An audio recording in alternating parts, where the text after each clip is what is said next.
We are your home theater and AV questions answered. This is AVRant.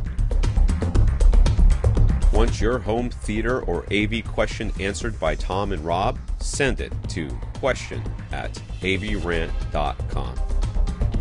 Welcome to AVRant. I'm Tom Andry, and I'm here with Rob H. Dave on Twitter asks a very short Twitter-like question. It seems like there are countless numbers of speaker manufacturers. How are any of them able to make a profit? Low overhead, high markup. So that kind of works, honestly. A lot of these speakers, I mean, it depends on which speaker. There's a lot of speaker manufacturers out there. That is true. A lot of, what it comes down to is that, a lot of these places started with very few employees, in somebody's garage, very low overhead, building and then building up enough of a following that they could, parlay bigger business.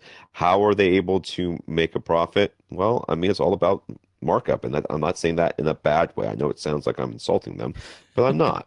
What it comes down to is they have to figure out how to make a product that sounds good enough for you to spend X amount of dollars on, but costs them X divided by what, $2 or $3 to make. Yeah. So, because all that quote unquote profit, that's R&D, that's their time, that's marketing, that's shipping that they have to put into all these things. A lot of stuff that goes into that they have to pay for. And that's kind of how this works. I mean, they don't have to, depending on it really depends on the speaker manufacturer. If you're talking about the high-end ones, those dudes sell two pairs of speakers. They're good. Yeah, because they're at like 50x markup. Yeah, if not more. It's like, oh, okay, well, our speakers cost $750,000. We sold one. Yeah, we're good. We are in the black for the next 3 years. So Tom, It's kind of just on the works. technical side, I want to say you're getting a little bit cutting in and out. So it hasn't been too bad so far. But I don't know if you changed rooms or something to something that's. I have not moved. Oh, okay. Well, it's not perfect, but I'll let you know if it gets bad enough that we have to re-say something. Yeah, I don't have a ton to add. As like. There are plenty of speaker companies that have folded, so they don't all make a profit. No, they don't. There have been lots that were in business for a while and then they folded up. It is a And they stole a bunch of money from charities and folded. There's Yes. one, yeah, or the ones that declare bankruptcy, close down, and then pop up under another name. That's a not uncommon thing either. So, yeah, it is a tough business. There's no question about it, and the markup on speakers at mass market levels are not the types of markups that they go gaga over on Shark Tank, right? Like if a speaker manufacturer came into Shark Tank, they'd go away.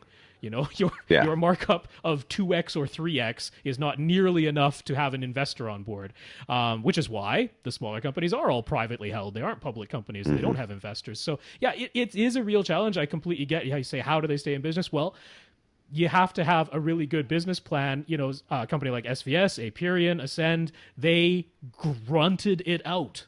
That's how they survived. They grunted it out. They spent a lot of lean years. They started out doing either just no marketing or, social media marketing only, spending no budget on that, working really long hours. It is an absolute grind to make a small business out of being a speaker manufacturer. So it's really challenging, and there's not much more to it than that. Yeah.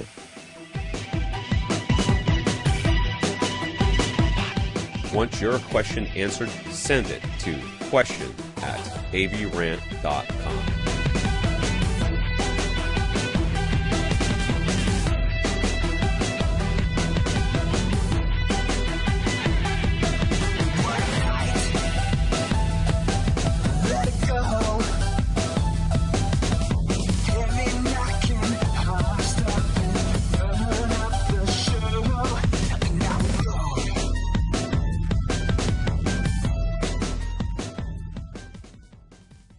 This is AVRant.